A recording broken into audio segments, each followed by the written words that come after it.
Welcome to Petros Live. Please put your hands together for your host, Noah Obstfeld.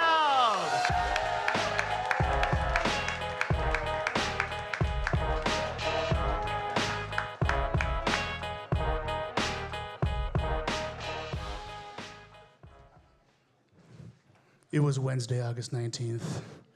A warm, late summer evening in the city that never sleeps. The time was 7:06 p.m. I had just been announced as the host at my comedy show Pitch Roast Live, but I didn't have the balls to face the music.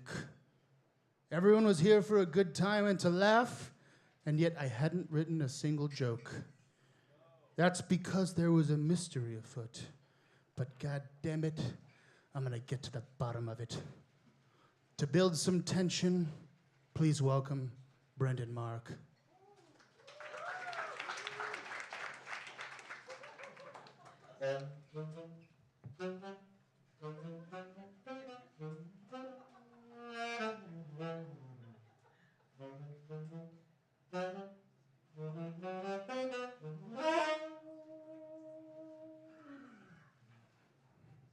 The audience knew the identity of two of our comedians, but the third was anyone's guess. You can keep playing. Of course, I knew the comedian, but nobody else did. There's not a lot of cultural things going on right now, and it's not really summer or fall, so we have to resort to this film noir mystery bit.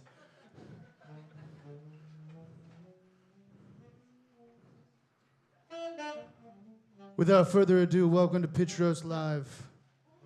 As many of you know, there's a mystery afoot, but please don't panic, because I'm the best detective there is. And together we're going to get to the bottom of this.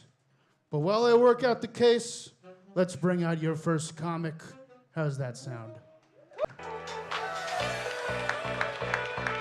Oh, thank you. Give it up for Noah, everyone. Look at that fucking trench coat, huh? Hell yeah. All right, good. Are you guys excited to be here? Yeah, hell yeah. This is fun. This is fun for me. I actually grew up in Silicon Valley. So if I was less of a fucking dumbass, I would be sitting where you guys are sitting right now. That would be what I would be doing. Instead, I'm living with two roommates in Bushwick. That's my my thing. I grew up in the Bay Area, which was weird for me, because it's a very liberal place, and I look racist. That was difficult. So none of the other kids would play with me. They were like, that's a cop. We know that's a cop. It's a 7-year-old cop right there, Yeah, I don't know. I did grow up in the Bay Area. I grew up very, religious, which is weird in the Bay Area. It's usually a very secular place. But I grew up in, the kind of, laid-back California church. My pastor wore skinny jeans, and he had earrings. He looked like he looked like he was the only person who was against gay marriage, but also in a gay marriage. You know what I mean? No, it's tough for you guys are here with your HR, so you can't really. This is gonna be fun. I'm gonna do my dirtiest joke that I have at the end. I did grow up very religious, though. In the church that I grew, make some noise if you grew up in any kind of church. Okay, so a lot of us. It was weird. It wasn't the most sexually liberated place in the world, when I was in middle school, they had an intervention with all the middle school boys to try to get us to stop masturbating. They were like, you can't be a man of God and jack off. And me and all my friends were like, well, then we're going to be atheists. Because the devil is too strong. He's too strong. They had a touring speaker come up on stage and he toured the country trying to convince middle school boys not to jack off. That was his whole job. He was like, I used to be just like you. I used to jack off, right? Like his voice was gravelly because he jacked off too much as a kid. He was like, it starts out just you doing it by yourself, and then before you know it, you're in a room with all your friends, and you're all jacking off together. And we were like, man, that really just seems like something that happened to you, That's... I loved it. This is the funniest thing for me. You guys are all here with your coworkers. The people who you really want to get loose around, Yeah, I don't know. I'm on dating apps. Make some noise if you're on Tinder. Yeah. That's how it feels, That's how it feels. It feels like that. It's just me and a bunch of Russian bots that you guys made. You know what I mean? That's fucking... You fuckers are destroying me online. No, I recently got catfished on Tinder. I think whoever, I can't see you because of the lights, but someone over here is really supporting me, and I appreciate that. This is a 4-year-old joke, though, so it's fine. But I did get catfished recently. What happened was I matched with this really pretty girl. I say really pretty girl, but it ended up being a 43-year-old Moroccan man. You guys ever meet someone and just hit it off with them immediately? That's the way it was for me and Ayub. You know what I mean? I was like, damn, this girl's also into the Joe Rogan podcast. She's the one, you know? We started texting, and then we started sexting. And he was like, hey, you should send me a picture of your dick, which is how I should have known that I wasn't talking to a woman, you know what I mean? But I was like, oh, she's not like the other girls, you know? This one likes dicks, right? And I sent the picture. As soon as I sent it, he was like, surprise, my name is Ayub. I'm a 43-year-old Moroccan man. Give me $1,500 or else I'm sending this picture of your dick to all of your friends on Facebook. And I was like, whoa. This is getting pretty kinky.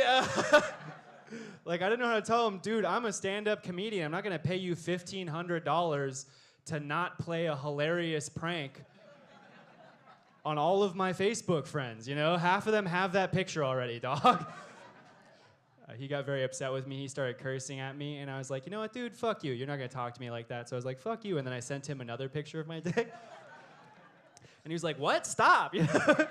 And I said, no, and I'm going to keep sending you pictures of my dick unless you give me $1,500. And now I got a new TV. Hey, you guys have been great. Give it up for your host, everybody, huh? Give it up for Noah and his trench coat. Give it up one more time for Jack Ferguson. Just gonna put this down for a second. It's a really stressful case.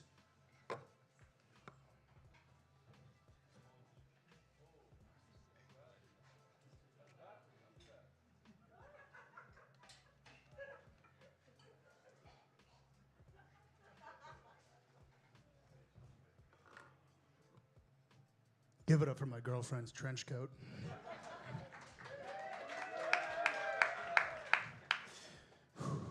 Brendan, get out here. What are you doing? What am I paying you for? Go ahead.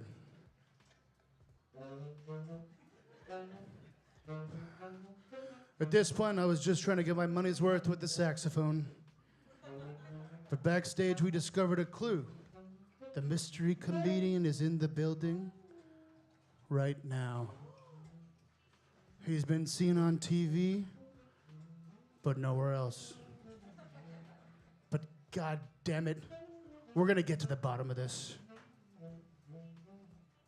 While we continue to solve this case, please welcome your next comedian, Grace O'Malley.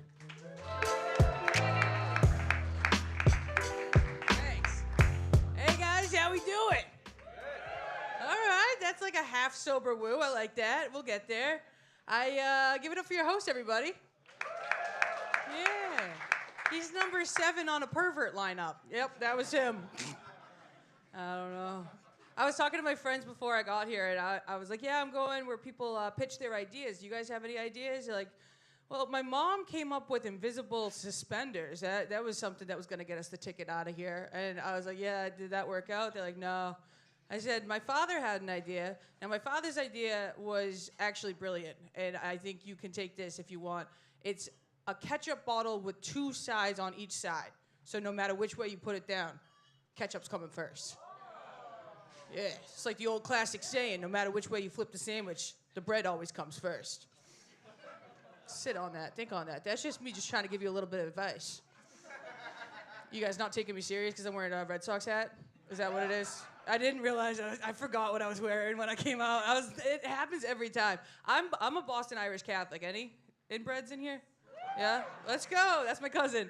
Where are you from? Oh, I'm South Shore kid. That's crazy. That was for us. No, but as a Boston Irish Catholic, we're drunks. I didn't realize. Like, the way we drink is very normal to us, but anywhere else in the country, you got to go to rehab, is kind of what they say. And I didn't know until recently. I was talking to this little Gen Z girly poppy girl, and she was like, "Oh my God, Grace, I'm doing an internship this summer in Boston." And I was like, "Can you fucking act right? Do you have, like, RFK disease? What's going on?"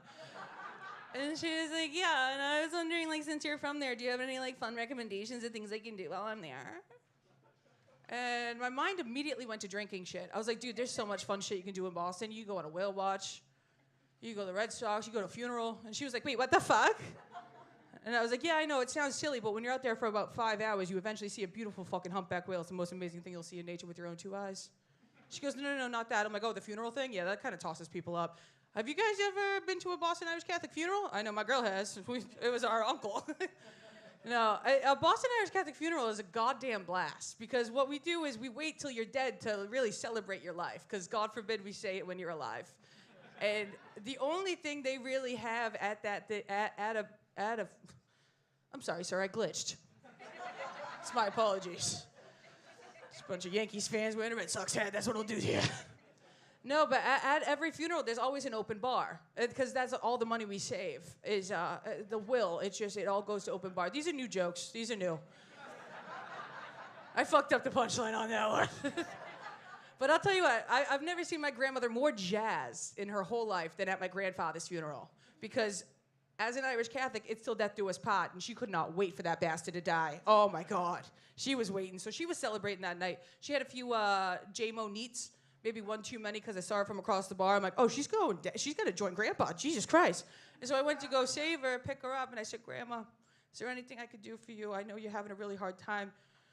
She goes, fuck your grandfather. He cheated on me in '63 with the fucking whore down the beach. You know Pam? I'm like, oh my God, I didn't know any of this. I didn't know Pam was my step-grandma. There's a lot of crazy shit. They used to run with Whitey. And she told me, she goes, I don't care. I just want you to make me a promise right now. I go, yeah, I meant like get you another drink or something. I'm not really up to par for making like a lifelong commitment right now. And she goes, no, I need you to promise me that you'll never drink a day in your life. I go, ooh, Grandma, I got bad news, baby. I might be 15 and a half in the DD tonight with my permit, but I'm like 8 Guinness right now. And it's gonna be a rocky road home to Dublin. And I'll tell you what, that was the night I got my first DUI. My mom wants me to make this correction, and let me tell you, I don't. She wants everyone to know that I don't have any DUIs. No one in my family does, because they're all cops. Not proud of that. But I am proud of where I'm from. Let's end on this. You guys ever go to Disney World? What a transition. Yeah, a little bit, maybe. Don't want to admit it? Yes. You seem like the type. There's only a couple people who are like loud and proud about Disney. I didn't want to go to Disney when I was a kid. It was silly, if you will. When you're 19 years old, you want to go on like international waters and drink, but instead you have to go to an international park where I got to feel like I was backpacking around the world. I'm talking about Epcot, baby. You guys ever participate? I know my girl has, and she's back on her phone. So at Epcot, it was amazing. I truly got to learn so much about people and language and culture. I learned words like sake and cervezas and champagne, and it was beautiful. I had a great time. But by the end of it, I just kind of had like a blue mouth going on, and I was walking around the park like this, trying to find my family.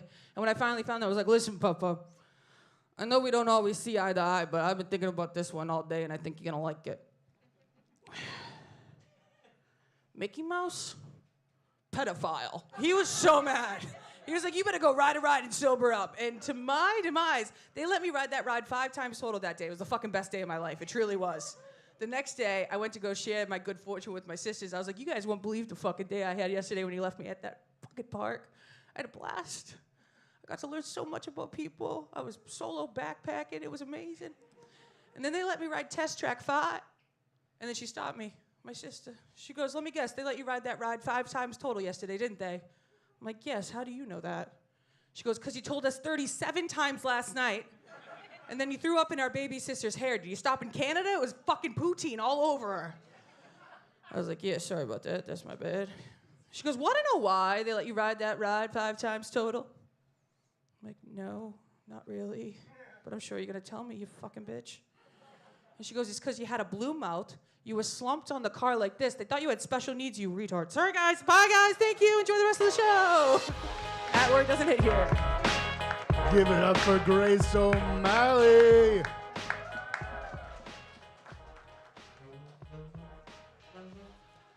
Don't worry, this is the last part of the bit. But we have incredible news. The mystery's been solved. That's right. Do you play anything else? Okay. Our mystery comic frequently tours the world. He played Jesus Christ on the History Channel.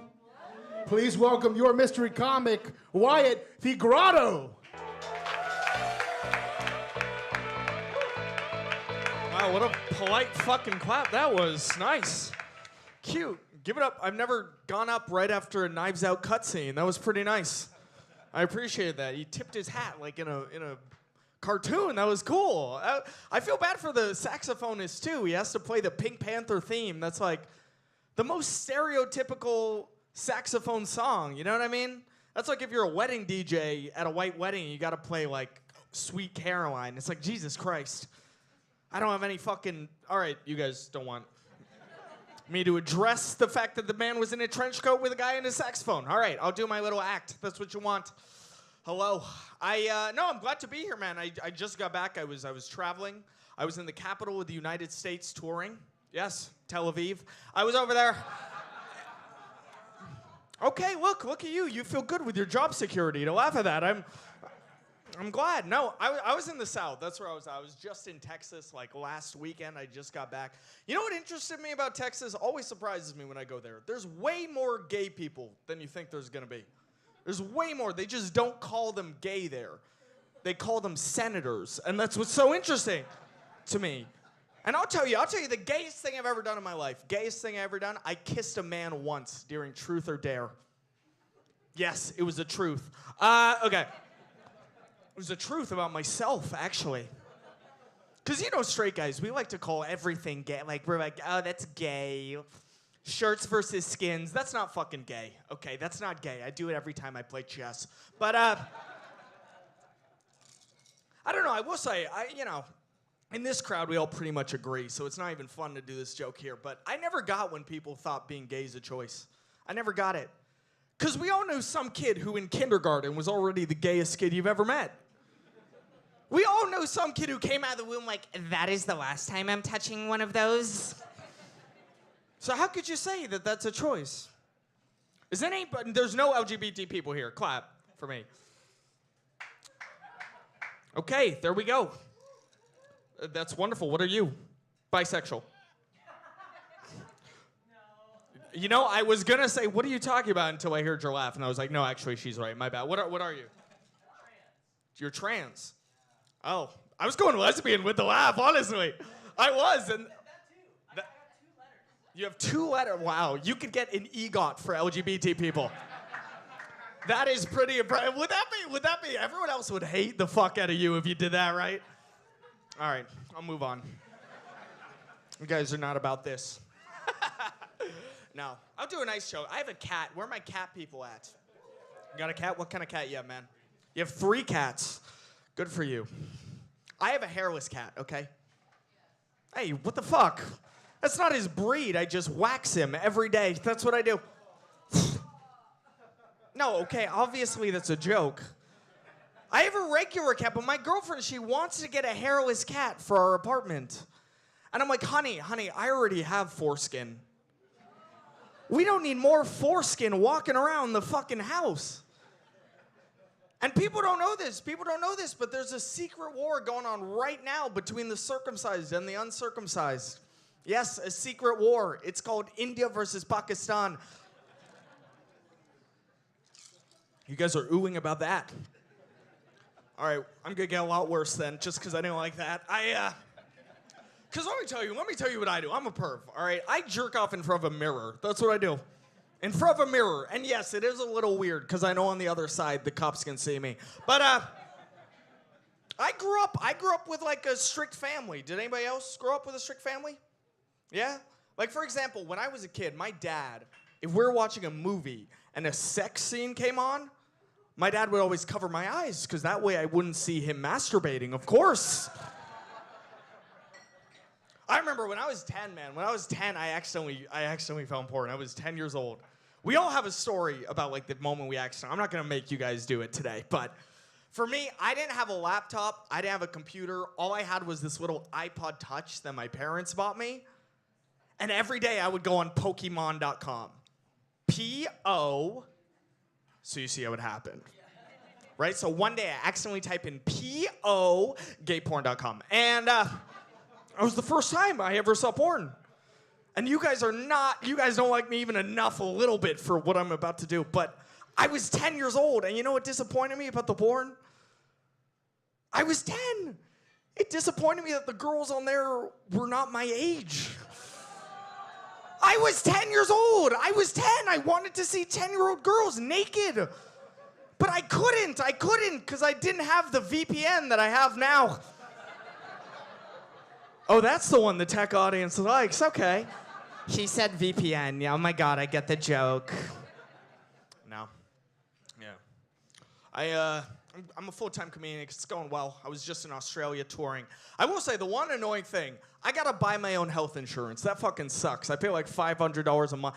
I'm 26 though, so this was my first year not on my parents' health insurance. And the moment I got off it, I was trying to get every single thing I could get on the health insurance. Like, I found out we had psychiatry on my parents' health insurance. You understand? I went to the psychiatrist for the first time, and they told me I actually, like most people, I have depression. And they prescribed me Xanax for it. And it actually worked. I'm no longer depressed, because now I sell Xanax, and I'm rich. It's so great. My doctor's like, do you still have anxiety? I'm like, I have assets now, dude. I do think Xanax is a funny drug. I know a lot of you tech people do Xanax. I think it's funny because, like, you know, Xanax is the only drug that's like a party drug, but also you gotta get it from the doctor. You know what I mean? You think there was ever anybody who desperately needed Xanax for their mental health, but they accidentally ran into it partying? There's gotta be someone, right? Some guy at the club with his friends like, oh my God, you wanna drop a Xanny? He's like, yeah, sure. Later his friend's like, oh my God, I'm so fucking high. How about you? And he's just there like, I actually feel better than I have in years. You know, his friend's like, I just wanna have sex and eat pizza. He's like, I wanna call my dad and apologize for the way that I've acted. All right, guys, that was my time. Give it up one more time for your host.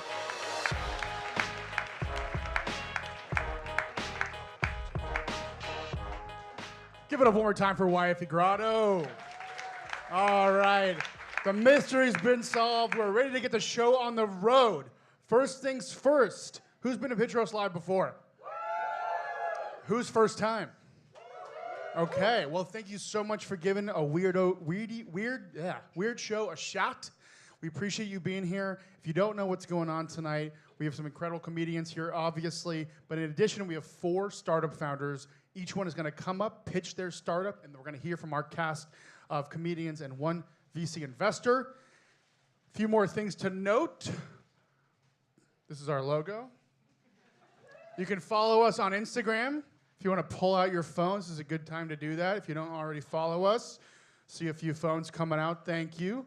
And by a few, I mean 1, and my friend miming a phone. Always there for me, thank you. One more note. This is not a normal show. Take photos, take video, and post. Give me some spotlight. Give these founders some spotlight. We're all trying to make it in this world. And also, front row, no phones, please, and no feet on the stage. We had like a bunch of nice photos of great action sequences across the stage, and there's just people on their phones in the front. If you're past the front, go for it. Otherwise, no feet, no phones. And we're ready to bring on a little spoiler there. All right, let's welcome on our cast. Starting out, he's one of the only comedians making both entertaining and educational content on the history of inequality of America. If he keeps it up, he will be disappeared by the CIA. Give it up for Jack Ferguson.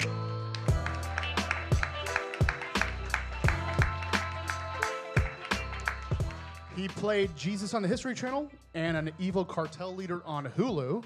There's a metaphor there somewhere, but we don't have time to unpack it. He tours around the world. Give it up one more time for Wyatt Figrado.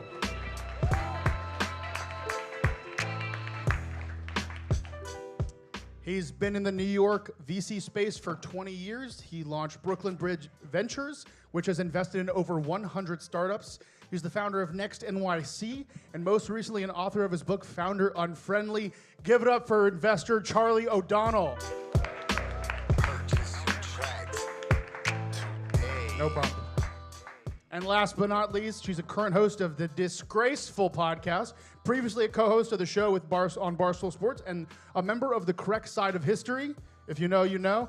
She's currently headlining her national Down for Anything tour, and she clearly is. Give it up for Grace O'Malley. All right. What an excellent panel. I left that cigarette up there if you guys want to smoke it. We ready to bring up our first founder? All right.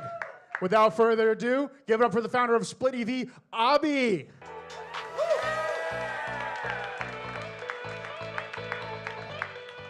Hello, everyone. This should be fun. Hi, I'm Abi Dubasan, founder of Split EV. Split EV is just that, the Airbnb of electric vehicle charging. Our platform is fairly simple but complicated at the same time because the problem is that if you drive an electric vehicle, there's nowhere to charge your vehicle. There's over 200,000 locations. Tesla being the largest sits at 90,000 locations. But most people live in multi-family locations, apartment buildings. That means that they're not able to charge their car at a more convenient location, more convenient time, and it's 6 times more expensive. So that means that electric cars are only as good as if you only have a house to charge it. That's where you have the realized cost of savings when it comes down to charging your vehicle. But we're doing something completely different. We are decentralizing energy. We are providing energy to where people want to charge. Split EV connects to the over 3 million electric vehicle chargers across the country. These locations are coffee shops, restaurants, cafes, your neighbor's house, maybe your parents' house, maybe your location. There's over 4.7 million electric vehicles across the market, and that means that there's a huge infrastructure crisis when it comes down to finding accessible charging. Our platform is fairly simple. EV drivers come onto our platform for a flat rate subscription. They're not charging anything more at the point of charge. Everything is handled until their subscription. And the value is where they charge is where they earn.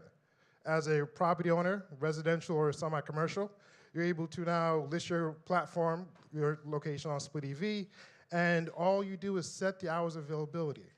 You will know when someone's coming to your charge at that location. You just set the hours of availability. That's it. You can make up to $2,000 a month on our platform. And for a coffee shop, restaurant, cafe, it's a higher ticket utilization. Means that more people will come to your location. And an extra 45, 20 minutes, another cup of coffee. So we have one cafe in New Jersey. They used to sell coffee, but now they're selling energy on Split EV. So, they're seeing a huge increase of revenue on that side. For the driver, it's 50% savings. We are more cost effective than any other charging platform across the country. Our platform is simple. Once again, our most cost effective subscription is $69. That equals 600 miles of range for your electric vehicle. And just to give you some math there, to go to Tesla one time to charge your car, it's about $40. So with our subscription, again, you're able to now save so much on your charging costs over the course of a month. On both sides of revenue, we're capturing a 15% margin on the host payout. For every host that gets paid out, we capture 10 to 15%, and also unutilized gains for the subscription side. For the competition, well, we are 1-to-1 in our space. The competitors are Tesla, Electrify America, and EVgo. Capital expensive, huge CapEx for infrastructure, and we are zero CapEx. We're leveraging what's existing, similar to Uber, Airbnb, DoorDash. I'm not sure if you heard of them, but there's some companies out there. In that conversation, we're directly affecting the people that also need to charge their cars at a more valuable proposition. We've been backed by a few different institutions, a few universities that I didn't get into. But, we're a Techstars-backed company. AWS has also invested some capital into our platform. And we've also got most fundable startup of 2026.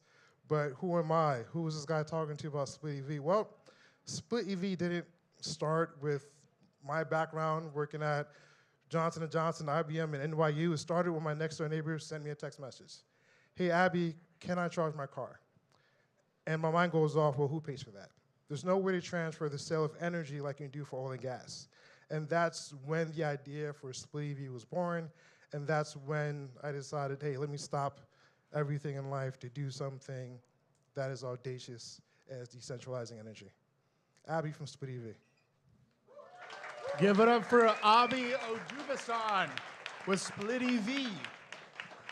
Panel, any thoughts?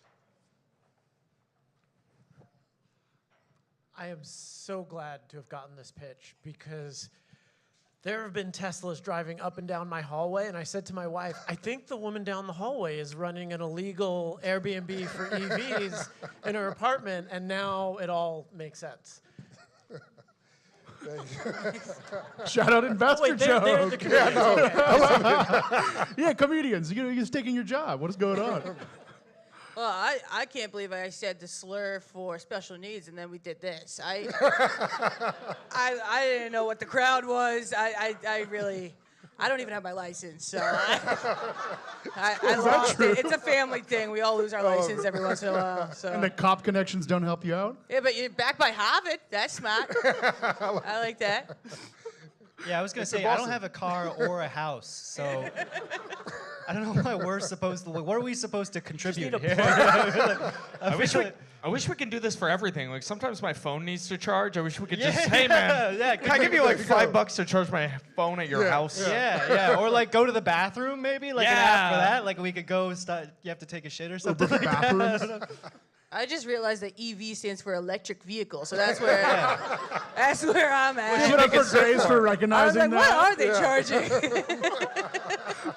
This is crazy. You got the wrong guy. So I have a somewhat serious question, actually. Please, sure. Where does this make sense? Because clearly on the Lower East Side, not a lot of drivers, not a lot of plugs convenient to the street. Well, the value for Split EV is that, the opportunity to grab is almost everywhere, but only if there's parking. So that's the caveat there, but can you imagine in the whole city of New York City, there's not one Tesla supercharging station?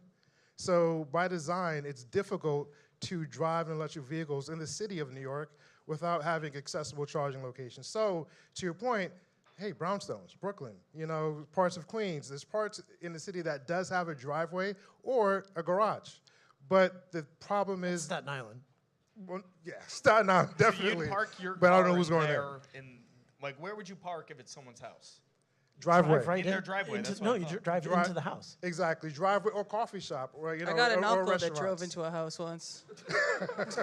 And does the owner of the house got to be there to let you in every time? No, everything is handled in the mobile application, which is available now. You can download it. We're live across 6 states. So when you're interacting with our platform, for a host, you set the hours of availability, and real-time information on when they're coming, just like an Uber or DoorDash when they're coming to drop off your pizza or so.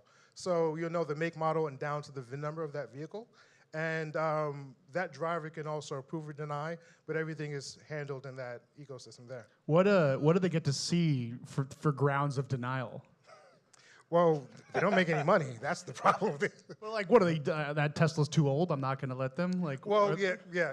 If by chance it's like, hey, there's someone in the driveway where their location is being currently used, then you may lose a star. Just kind of a dumb question, but are you allowed to resell your power? Because they send you that thing here's how much energy you used last month, and are they gonna kick me off electricity for running this? No. So we've. That's good. We're doing something very unique. We don't really resell energy. It's a subscription-based. It's a service-based platform. So being the fact that these are privatized locations, you're able to now offer person coming to your location. But if you don't know how much is coming out of your energy-wise, there's no reselling there. So we're repackaging that and calling it split miles. You have range for your location. So what am I selling? Service and time. What's the service that I'm selling? The Is this illicit or? The service is your location, and the platform is tied to your EV charger. So the utilization of your EV charger is where we fall under. You run background checks? Yes. Yeah. Yeah, everything is handled through our proprietary system, KYC. What are the Stripe. different the plan options? You know, it says $69 to $140. Nice. Yeah, 69. I didn't choose I didn't choose the price. You chose the price. Classic. So yeah, I was going to say 6.7, but 6.9 makes sense. Hey! 69 I know is kids. our most cost-effective plan. It's if you have a smaller battery type, like Hyundai Iona or a Tesla Model 3, and it ranges all the way up to a F1 Lightning with a higher battery capacity, you need more energy. And that higher capacity of subscription of 149 gets you roughly 2,000 miles of driving range. So that's how everything is broken down to. 69 gives you 600 miles. So what about, why wouldn't like Tesla just do this themselves? The infrastructure of America is not as sufficient as it's supposed to be, so that means that you can't put more Tesla charging stations in cities like New York because zoning laws, regulations, and you need more. Because we put the city bikes there instead. There you go. There you go. I don't know. Maybe homeless people's Mandani sleep. changes that, but we need more substations. So when it comes down to the infrastructure costs, we've spent billions of dollars, and there's only 200,000 locations across the country. So that's the biggest problem there. They physically just can't do it. Do you do it? Well, no, we're just leveraging what's existing. Do which you is personally? we have partners. As Do the you CEO, are you personally participating? drive Where's an your EV? car right now? yes. Yes. Where's your fucking car? How many cars you have? Yes, I do drive an electric vehicle. What's your what car? I like the other one. I drive a Model Y, and I have a Cybertruck. The double Tesla. Yeah, That's pretty no, wild. it's before he went crazy, so don't hate me. I have a weird question. Shouldn't you not be based here? Like, shouldn't you be doing this where it actually is being used? I mean, I'm in New Jersey, so it's like the middle ground. It's like Switzerland. So, That's yeah. allowed. Do you use it, but do you sell power at your house too? Yes, we have that service where my location, people have come to my house and charge. But they don't even know it's the founder. No, they don't. They Oh just my think it's some God. random Do guy. you go down to a bathrobe and flex on them a little bit? You don't even know whose fucking power you're taking right now. Do you ever have a Open weird both garages. Yeah, right. You ever have a weird interaction with someone coming to charge at your house? She wanted to use the, That's a yes, dude. You can't. she wanted to use the bathroom, so I was like, yeah, sure, why not? I feel like that was Really? that. That's gonna happen a lot, probably. Yeah. But at that time, I was like, It's oh. like the Oh, You should make a separate service for people to use the bathroom. that's too. what I was gonna say. well, So actually, invest in me. That's what I'll do. There's like no public restrooms around here. It's not.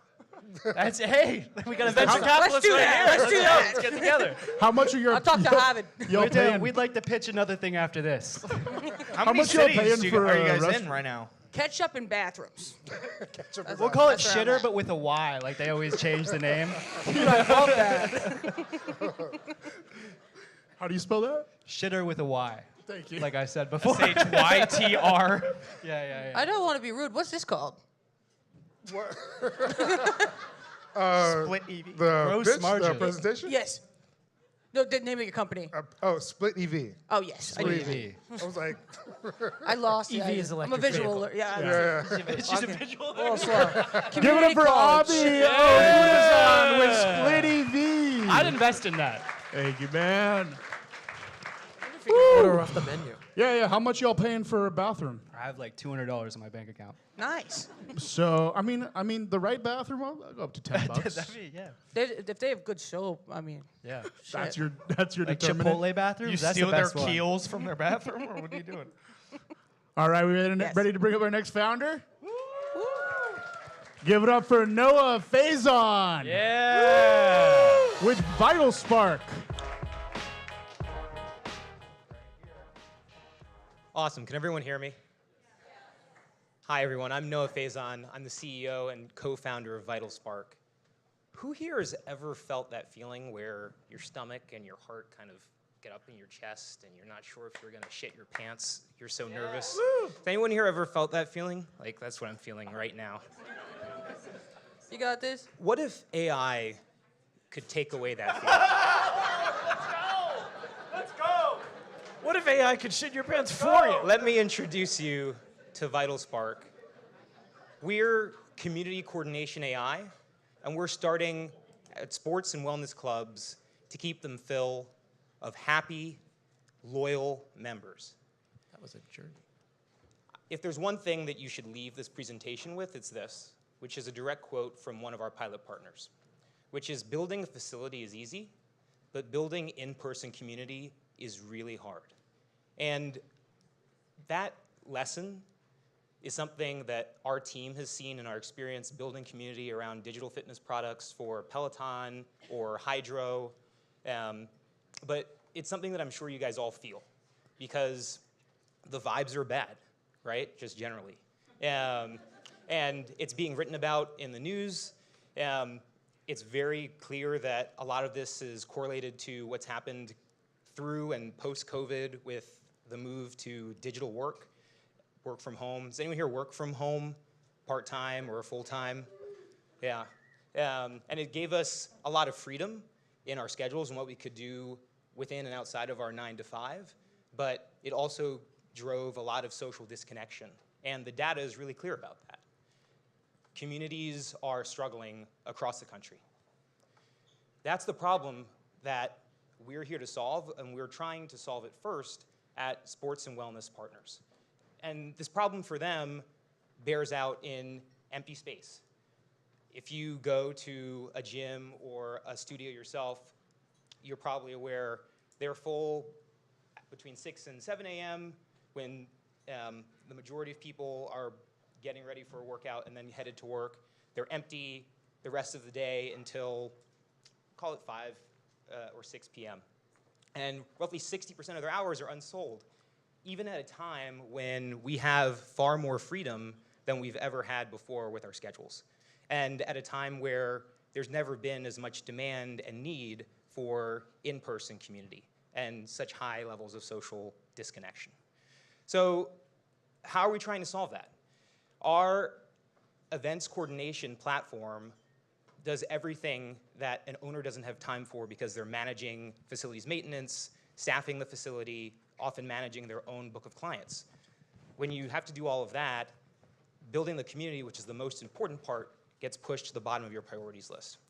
So with our platform, we help them recruit a group of people nearby. We coordinate a series of events that makes them feel community and belonging, and they just show up and have fun. And they show up again and again, and they feel connected to the space. For the owner-operator, it's really simple. It's a couple of clicks. They tell us what underutilized space they have. We create a multi-week plan to recruit and coordinate events that build a sense of belonging around this target group of people, and then we reward participation. And it's simple and clean. It's like Partiful. You, as a participant, get a motivating rewards program, so as you continue to participate, you get positive nudges, streaks, in-store credit. Who doesn't like to be recognized for showing up? And who doesn't like to be recognized for showing up with a community of people that you build trust with and get to know and feel a sense of belonging with? We think that the economic impact we can have based on the pilots we're doing now is really significant. At a club or a fitness studio, we expect to do around $100,000 to $150,000 of revenue per location, and that's to the benefit of the owner. The owner gets the majority of that. We take about a 20% take rate. So think about this as what you would be paying. It's actually less than what a facility would be paying an events coordinator, right? We're doing the exact same thing in a way that's manageable, is optimized to turn their empty hours into utilized full time, and they like it. We're working, one of our case studies right now is to the paddle club up in Harlem. I just want to shout out Mink. If you are interested in playing paddle, it's pretty much like pickleball. The world is getting eaten up by pickleball. Pickleball courts are pickleball and paddle courts collectively are basically doubling year after year. There's like 24 million pickleball players right now, and we think by 2035, everyone will be playing pickleball practically. But the case study we're running at Mink is with a group of 32 Columbia CBS students. So far, the data is really promising. We're running a lunchtime league. They come from 2 p.m., from 12 p.m. to 2 p.m., a time that would otherwise be generating zero revenue for the club. We expect 8 members, 25% of the participants to convert to long-term memberships, and it's going to create roughly $20,000 in value for Mink. Here's like a little show and tell. Everyone's having fun, and the opportunity set is huge. There's 44,000 target locations in sports and wellness that we can sell into, and that's just the beginning. It's a roughly $1 billion ARR opportunity for us. Follow our progress here. We are getting ready to raise in the upcoming quarter of 2026.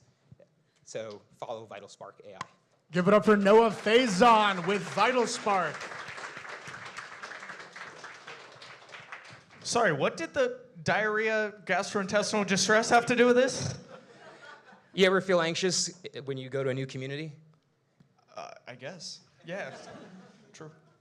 Seems like a trick question. So that's the problem we're trying to solve at the end of the day. When events are well coordinated and people have a clear understanding of what they're showing up for, who they're showing up with, all those anxieties and fears go away, and that's one of the greatest frictions to sustain motivation and participation. Hell yeah. Great shit. Good job. No pun intended.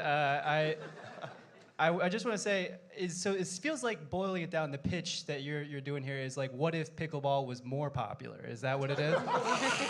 Is it like what Trying to get everybody to play. You're like, there's not enough pickleball in the world, so what if there were more people playing pickleball? It's AI for pickleball. And if they were doing it during work hours, is that what you were saying? You're trying to get them to go. So pickleball, paddle, certainly tailwinds. There's a lot of fitness tailwinds generally. People are looking for in-person experiences. But we work with cycling studios, Pilates studios. We can work with any sports or wellness facility that has a physical space with empty hours. But yeah, I love pickleball.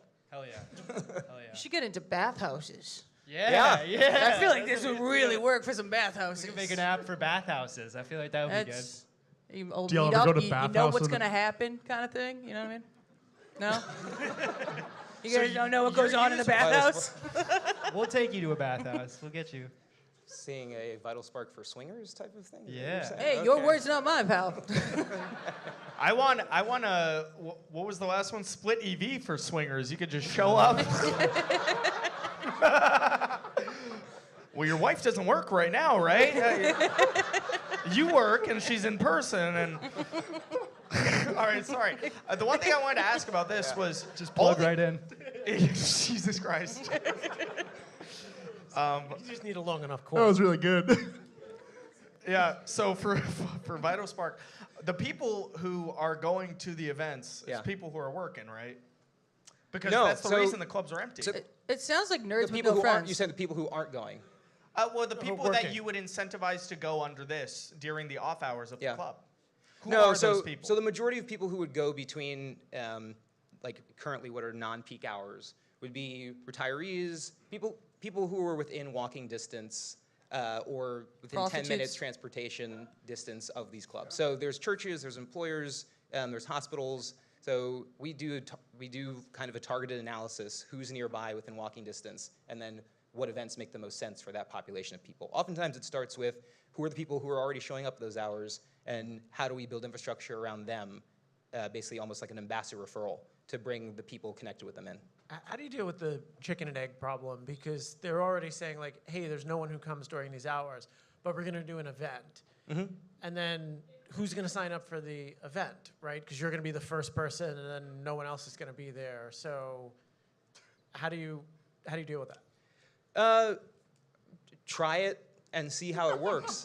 I mean, it works, right? So if it doesn't work, they won't continue with it. But I don't want to feel like a schmuck and be the only one who shows up to paddle. Oh, you're saying if you're a participant. Yeah. If you're a participant.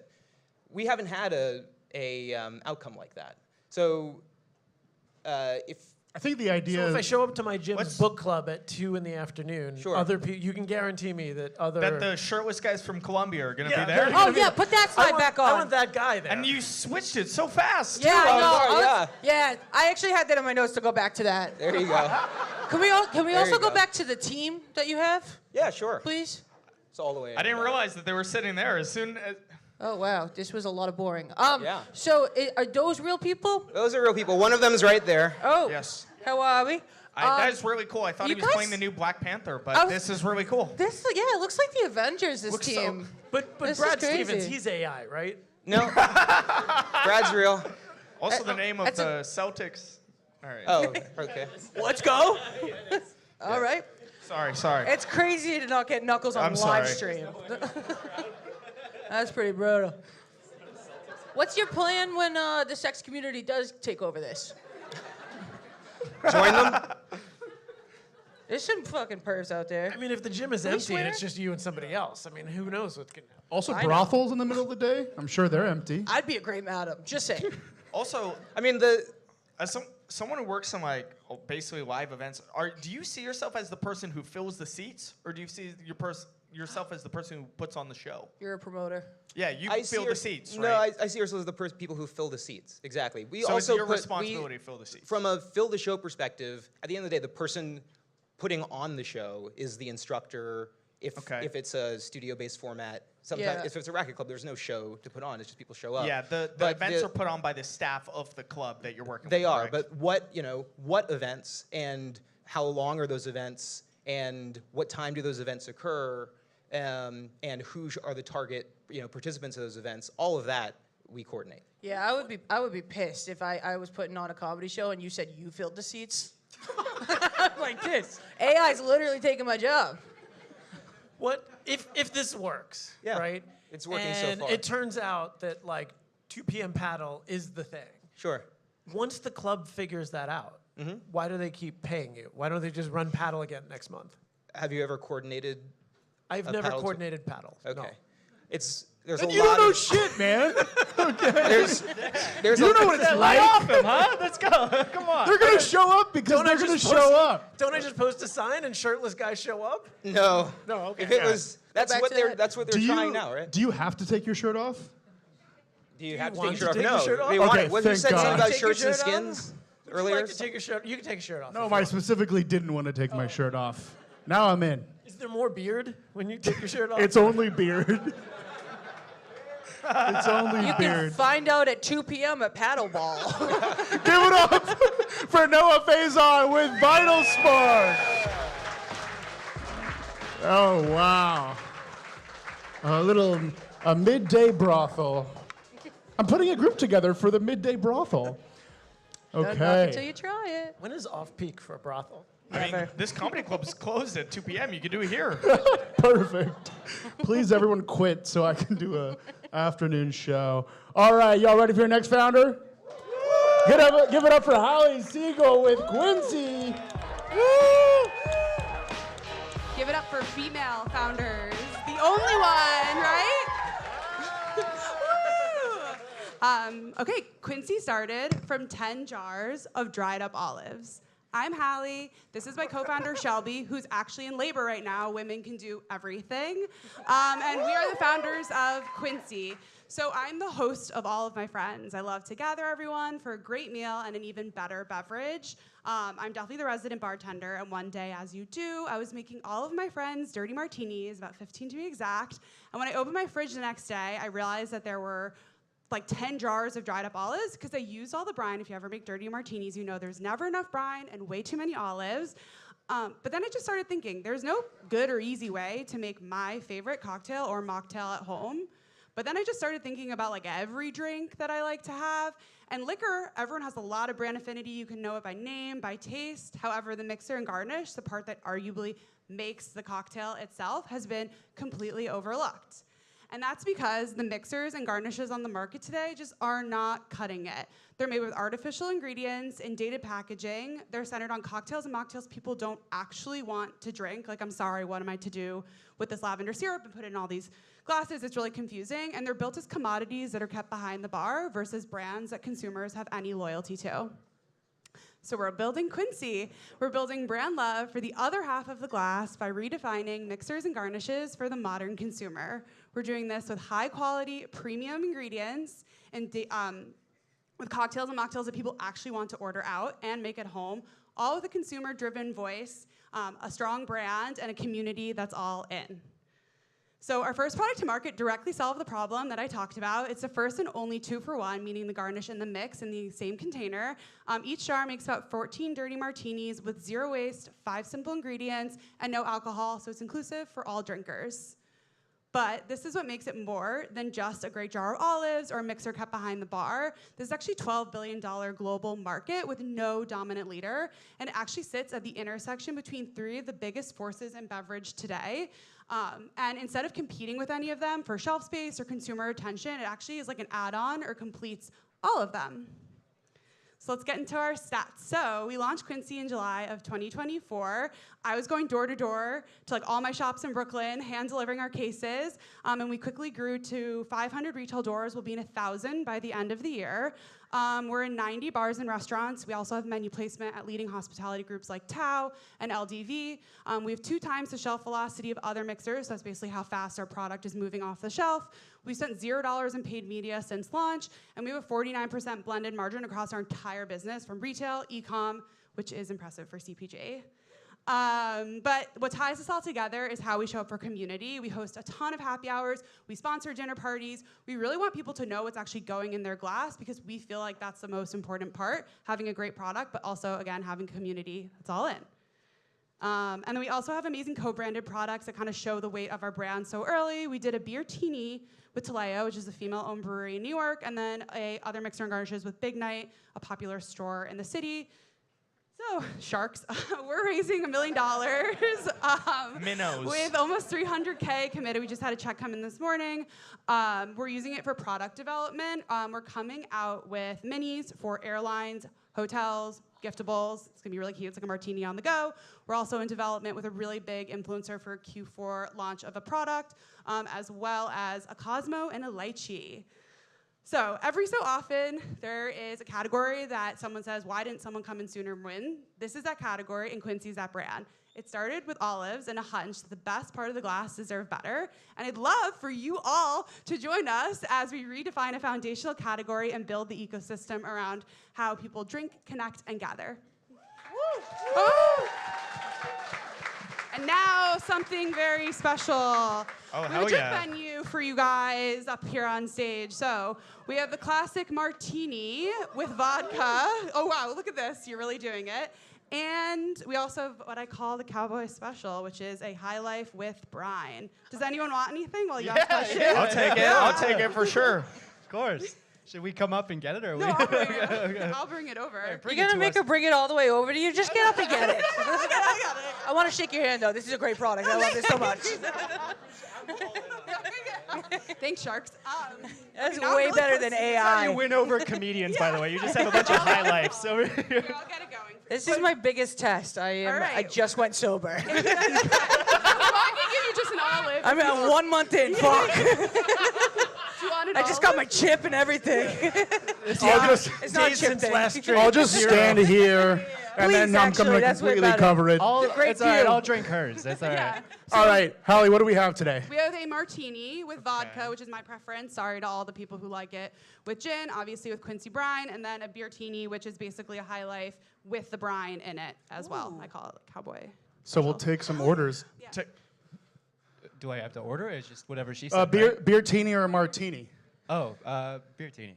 Beer teeny? I'll do martini. Martini? Classy. I'm just an olive guy. Just an olive guy? And I guess I'll cuck. There's no alcohol in there, There's right? no alcohol, so it's inclusive for all drinkers. You could just drink olive juice if you want. Yeah. I mean, that is a That product. is good. With a Yeah. little seltzer, never a bad thing. Thank you so much. There you go. Beer This is funny because I really already have to like pee, vermouth? but Yeah, I like vermouth. Okay, I'll do the little. I'll take audience. Delicious. Beer-tini?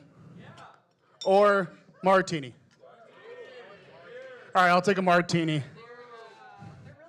Anyone want an olive? Hell yeah. And you can pre-batch your martinis, everyone, but the key is to add a little bit of water because you want to dilute it, which is naturally the thing that happens when you shake or stir. So if you want to make them at home, just take 2 cups of vodka or gin, a cup of brine, and then a cup of water, and then put it in one of these, and you'll have one in your freezer. Hell yeah. I feel like I'm on QVC. Right now, I'm auctioning off my drink to the bestseller. Who wants it? Up to that guy. He's one of the Avengers. You can get her olive on Split EV. Yeah, exactly. That's so good. Thank you. I say that they're like marinated in like what's like pasta salad essentially because it's the brine that's really good and it was developed by bartenders and then it like soaks into the olive. I mean, yeah, I bartended there, and you run out of the juice so quick. It's actually aggravating to like keep going for. Well, what do you This do with is the olives? great. It's real. Oh, I bet you okay. guys have never bartended in your fucking life. I hate this bar. I'm gonna be 100% honest. This one just tastes like a High Life, but I love that. You know what I mean? That's like okay. It's gonna be like Brine it up, brother. it's my favorite. No, I a like little that it's more. mostly olive flavor. Oh, yeah. What do we think? Yeah. Yeah, feel It's free really to briny. I really like it, but it's. If you don't like olives, you're not gonna like it, obviously. He said, if you don't like olives, you're not gonna like olives. That's true. I spent all of last winter liking dirty martinis. I really wanted to learn to like them. This is God And testing. This is a big old test. I think I've had like 2 or 3 in my life, and I can say without a doubt this is the best one. Yeah. But we were gonna make all of you wear turtlenecks. I feel like it's really chic to have a martini and drink a turtle and a turtleneck, but that didn't happen. I'm not circumcised. It's okay. I would love to work together when I am no longer sober. I can't do that. Here's my I have a clarifying question here. So you said that you're selling, is everything all right there? So you said you're selling olive juice, but this one has olives in it, right? Yeah. So it still comes with the olives? Yeah, that's the whole point. So instead of like running out of brine and just having salt water, it's actually brine that was developed by bartenders and just enough olives to garnish. So each makes about like So 14. it's about the ratio. It's just like way more brine. Yes, more exactly. brine. More brine, and brine that's good because typically olives are just cured in salt water. So Do you guys not listen to women? seriously, That was like literally the whole presentation. I pay attention because I like it a lot. Yeah. So what's I'm drunk. I don't know. They just don't listen to women. However you want to translate that. so I don't understand. What's the AI doing? yeah, it's mostly protein, I would say, and some fiber, and then the AI is like the part that Yeah, it's connects part you. of it. Yeah, that's part of it. Where do you want to take this business? Yes, that's a great question. So we want to take over the entire like mixer and garnish set, and in a perfect world, you're going to a bar, and instead of ordering a margarita with Casamigos, you're saying, actually, I want, like, you see that they carry Quincy, so you're like, I'll take a Quincy Martini, or I'll take a Quincy Cosmo. So we're actually like really focused on like building a strong brand there, kind of take over that aisle as well. It's like so boring. Our category buyer for this also buys for toilet paper. So we're trying to make it sexy again and exciting. Go to the grocery store, make yourself a drink, go to the bar, get your Quincy. Would you ever do blue cheese olives? We actually will not do blue cheese olives because you can't. Great question. I can make it you myself, can't it's fine. pasteurize them properly, so it goes against our premium quality. So Yeah. bartenders will typically stuff them. Yeah, dealing with cheese gotta be. Yeah, Yeah. it's definitely not real if you've ever had one in a jar. Yeah. This is fantastic. Yeah, I was gonna roast you, but you gave me a beer, so it's like Please, I'm I feel ready. like I it have is- absolutely nothing negative to say about this. It is So really good. who do you think acquires this company besides the people next to me on stage? Yes, of course. I think that like probably a large like a Diageo or Constellation brand. We've been chatting with like the Tito's team or LVMH where like they don't have as like liquor sales decline and NA is incredibly saturated. There's like a ton of players in that space. We actually see a huge opportunity for us to build a really strong brand with a lot of consumers who are excited about it. And as they're trying to like diversify like what and they can put like their distribution towards it, a ton of white space, we think will be the brand that they'll be able to. The last time a mixer and garnish company was acquired, Stirrings was acquired in 2009, and then like our other biggest competitor is Filthy. They're based in Miami. So that was going to be one of my questions too, because obviously alcohol sales are going down, but even if they're going down, if you then get an olive sale on top of it, like you can expand the market even if the number of drinks being sold is lower. Yeah, I see it also, it's not like more as tailwinds versus headwinds. One, we don't have any alcohol in our products and we don't plan to, and so we make a lot of mocktails actually. We're on Soft Bar, we're at the Maze, like we're on menu at some of these places that like are known for their soft products. Carl's a mess. Yeah, and so that's one thing. And then also I will say that people who are buying NA, there's a recent study that shows that they are also buying one cocktail as well. Like it's not like they're going full like not drinking, and they're only looking Yeah, Grace, for you can just Yeah, have it's not one. forever. That's just something I want to make very clear. Perfect They're solution. looking supposed for- to be? Yeah, no, but they're looking for like more like if they're gonna drink, they want something to be like premium. They don't just want like the olives that are thrown behind the bar. Or they don't want like a Cosmo mix that's been sitting forever. Or like they want to have that experience. Give it up for Hallie Siegel with Quincy. Right. All right. Sorry to caveat. Should have asked about that. Also, piece of history here. First ever CPG company to pitch on the show. We've had like 70 or so companies. And first translator we've had on the show. Give it up for our translator here. And please give it up. Keep that energy going for our next founder, John Toribio.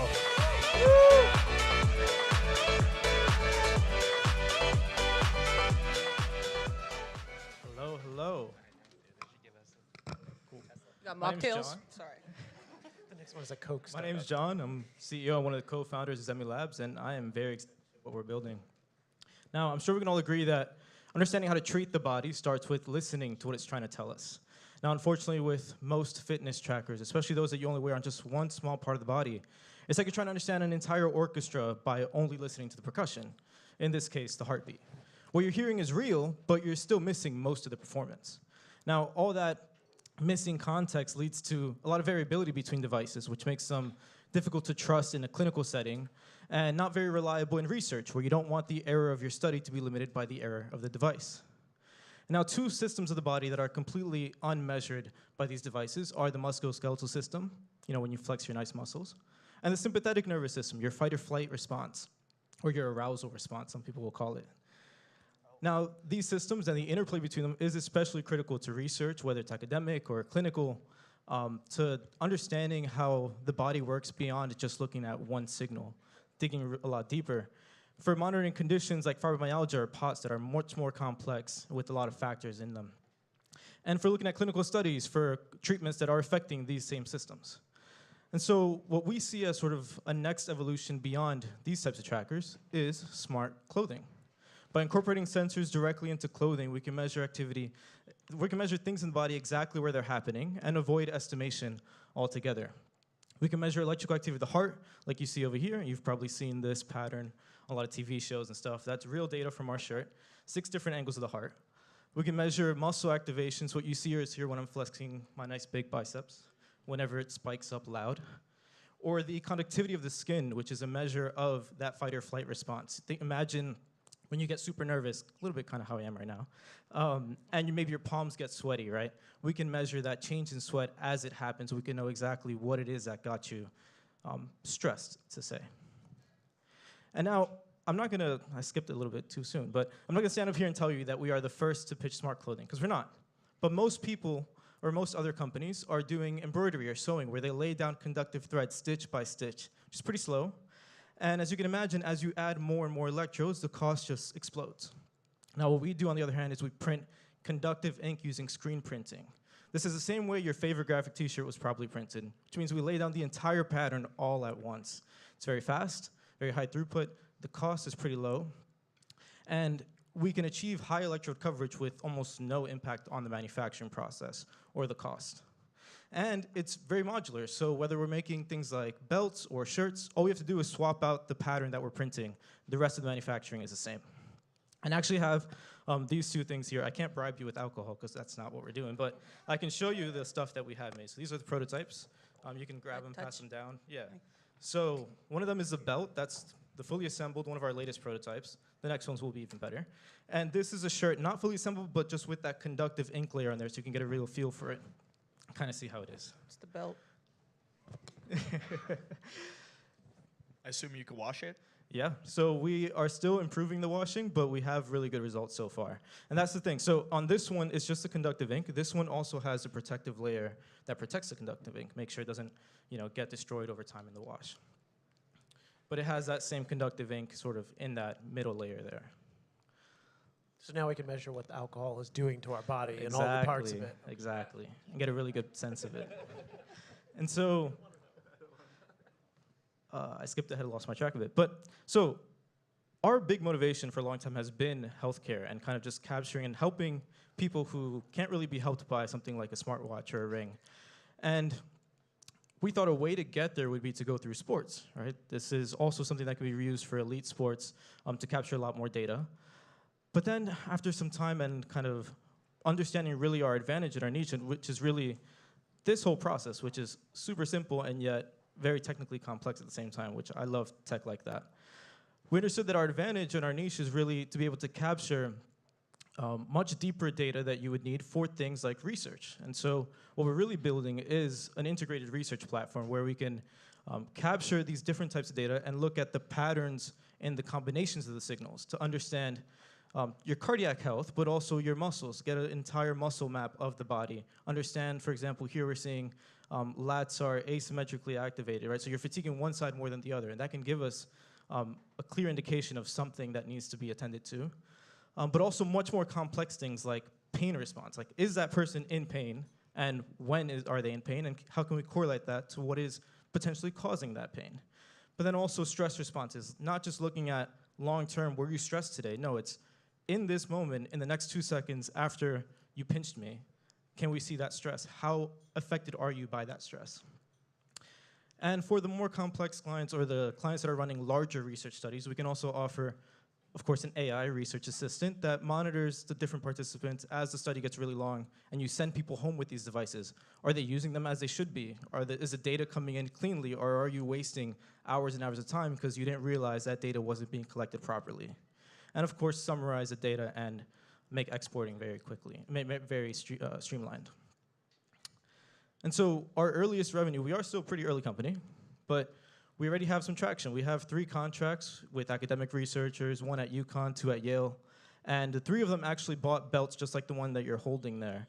And what they're all looking at is combinations of the signals that we can get on it. So heart activity, muscle activity, if you wear it around the front, it's abdominal contraction. If you wear it around the back, it's lower back. And that stress response and how they correlate to pain in their patients or in their participants. So our approach to market is starting with academic research, which is where we are now, where it's a pretty easy market to serve. All they really want is the raw signals for the most part. Their research isn't taking those signals, doing something with it. But as we start to train our own models, start to validate our own claims and get much more sophisticated with it, we can hit the harder to reach markets that have much higher technical requirements, and then eventually healthcare. So this is really a lab built right into clothing. And so we're raising $2 million to certify things and serve more research customers that we are already serving, but also get it to the point where those harder to reach customers would also be willing to buy the product and trust us with their research. We're a pretty small team, so I myself have a PhD in polymer chemistry and a background in physics as well. My co-founder also has a PhD in kinesiology and sports science. We have a couple of amazing engineers that have been working with us, and a wealth of knowledge from our advisors. And as you can see, UConn all over the place. This is a UConn spin-out, so we've had a lot of good backing from there as well. So thank you for listening, and feel free to reach out. Give it up for John with Semi Labs. Let's take a look at this shirt. Where is it at? Let me show the audience the other side. Put it on. Put it on. Earlier you were asking people to take their shirt. I would have loved to see your stats wearing this while doing the presentation. They would be off the charts. That's why I didn't wear it. I got a question. Are you trying to sell this to like normal people? Because if one of my friends came and was like hanging out with us and he wore a shirt that was measuring like how strong his muscles are flexing, He'd regret that, you know? Because this has got to go under your clothes, right? Yeah, this is your base layer, right? Yeah, so this one goes under. Exactly. So the shirt you would, if you wanted to wear it all day, you would wear it underneath your regular shirt. So people might not notice. But Yeah. I suppose if someone's wearing it around to flex, they're going to be showing it off. For The real whatever challenge is if you can go the whole day without talking. To them. Yeah. Like, I'm not gonna wear a shirt that starts beeping if I'm in pain. You know what I mean? Like that's. You just put it on mute. I'm actually only at 27% arousal right now. I came up with some graphic tee designs for it, if you I want. love it. The first one, there's just off the top of my head, I didn't have much time. Ask me about my heart rate. My shirt is robot and currently scanning. Yeah. So if you want to use those. I love Yeah, it. why don't you have fun pattern? Yeah, That got a clap? It's a weird audience here at Wow, Pitch Roast man. Live. They like it, dude. They like it. That's Yeah, great. wait, yeah, But, why like- can't you make fun shapes? We can actually, and that's the beauty of it. So like this Tube one, I mean, tops? so far they've been mostly functional. The serpentine pattern, so the belt has like a squiggly pattern on it, which is also adds some functionality to it, but we can get but really it creative. doesn't with have a it. take, you know? Bras that do manograms. Yes. You ever think of that? So mammogram is a bit different. You but, working with Harvard? But we could do. I've seen that from Harvard, actually, yeah. But we could do bras that measure heart activity or Oh, okay. muscle activity in, I in said the boobs, pecs though. if you wanted to, for whatever reason. What? that? Nothing. I'm sorry. I'm Charlie, have you ever invested in any hard tech like this? Yeah, I have. You're not a and- comic? I'm sorry. That's crazy. He might be. I thought you were just Can wicked you look smart. at the poster? He's just blending in. I just got here. You know, look at the poster, Grace? I did not think this is what we were doing today. She just walked in. You should see my notes. Sorry about that. Yeah, actually, I did get pitched by somebody who was doing this like a long time ago, and he was wearing the shirt in the pitch, I was going to say. and he was fucking sweating bullets during the pitch. The whole I was like, he's like, yeah, you can see my heart rate right now. I was like, are you okay? Should I call someone? And he's like, no, I'm just nervous. Something about diarrhea and AI or whatever. There you go. I have a question about just like a really low level. Does it happen often that you don't know where pain is in your body? That's in my notes. Yes. So believe it or not, it's not that the person doesn't know. There's two ways, at least two things that I can think of.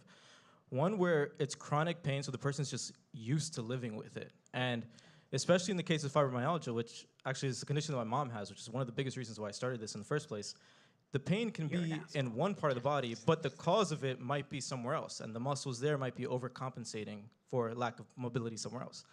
The other case is where someone can't thoroughly or easily communicate that pain to their provider. Or maybe their provider is kind of just writing them off as like, I mean, there's a lot of disparities, especially racial disparities, when it comes to how pain is perceived in patients. Dude, you got his ass. So, If you say the word racial disparities, everyone shuts the fuck up. I'm gonna be honest with you though. I don't think black people are wearing that shirt, dude. I don't think that's gonna. I'm gonna be straight up with you, man. Which leads me to my next question. Yeah, Thanks for saving me. Are the people Are the people making this like the people like I don't know in the however you make this? God, Is it the same company that makes those hats that light up at raves?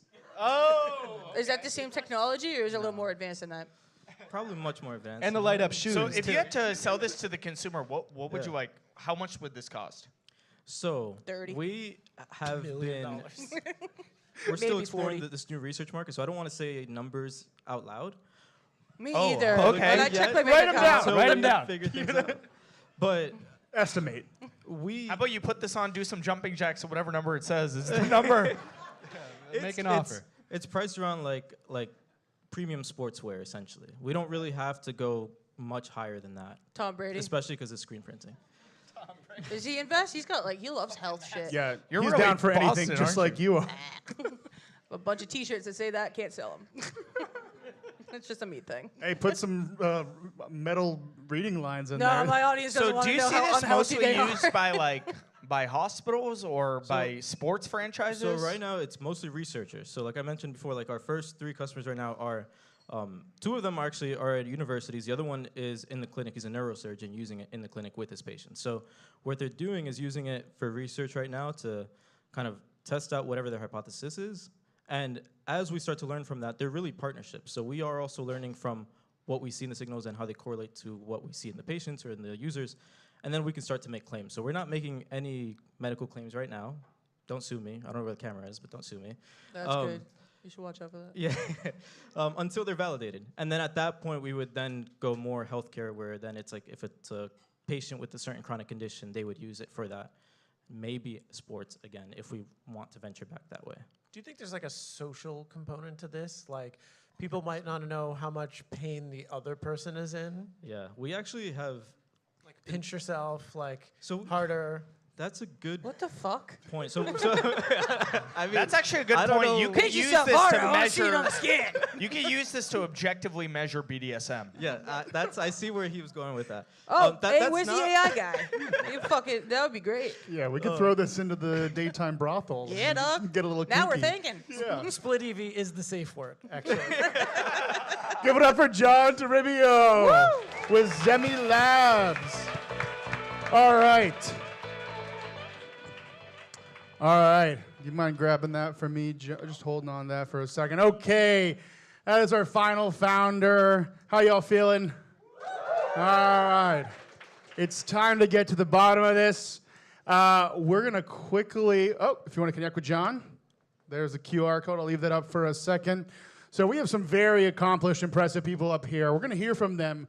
But truthfully, it's all of you who are going to decide today's champion. And what does the champion get? The coveted Pitros Live trophy. Yeah, give it up for the trophy. Woo! Do they get to keep it? Sorry? Oh, sorry, I didn't think you heard me. Do they get to keep it? Yeah, they get to keep it. I didn't know if you recycle it every show. You're like, What, you gonna hold it for us? It's a photo op? I mean, that's pretty legit. No, we got 30 of those sitting under my bed, literally. Okay. Real quick, few housekeeping. That was cool. Follow the show on Instagram if you didn't get to earlier. Now we've proven ourselves. Now you want to. So another mimed phone. Thank you so much. If you want to be a part of the show, we're always looking for founders, sponsors, investors. We do a lot of private events, and we have 10 more shows across Austin, New York, SF, LA. So if you have a friend out there and you're like, yo, you got to go to the show, it's awesome. Let them know. This is my personal LinkedIn. Let me see those hands with no phones. Yeah. Okay. Last but not least, our lineup panel, one by one. Who won for you today? So not necessarily who you're investing in, but who just did it for you. Who's your champion? Which way? Start with you, Jack. Olive Lady, for sure. 100% Olive Lady. Lady. Yeah. She has a fucking name, She has dude. a name and it's right there, What the dude. hell's happening? This is crazy. Yeah, do you put olives in that? All right, yeah, sure. I think, yeah, half a Miller High Life, and he's out of here. I have to pee so bad. All right. Wyatt? Honestly, from the value it could create, I feel like it's got to be Split EV. Okay. Abby with Split AV. Grace? I'm going Hallie 100%. Yeah. Yeah, That's an her absolute. name. Okay, and Charlie? Yeah, I think Hallie from Quincy. Wow, okay. So it's great to hear, but again, it's all of you who are going to decide the champion. So let's get all 4 founders back on stage. Come on up. Give it up for them. I will take that. Please come up to the front here. Where are they at? There's another one. Come right up. Don't be shy. Front of the stage. All right. Could hold hands. All right. I like this. They're, you guys know. All right. So just by a round of applause and volume is how we're going to decide. Starting over here with Abby with Split EV.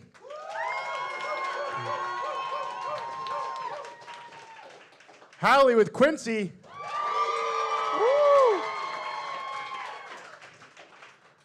Noah with Vital Spark. And John with Zemi Labs. Jeez. All right, Noah, you can go. Let's try one more time with the. Well, you can also stay. We're just. You're a little.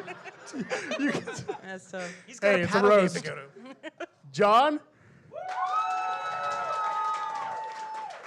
Hallie. Abby. It's Hallie with Quincy as our champion. Congratulations. We broke the rules for you, but we still love you. That has been our show. Thank you so much for joining us for Pitch Roast Live August. Connect with all these folks. Give them your time. Give them your love. And we'll be back here in 1 month. September 16th is the next date. And then in October, November, and December. So thank you so much for coming. And I hope you have all a great night.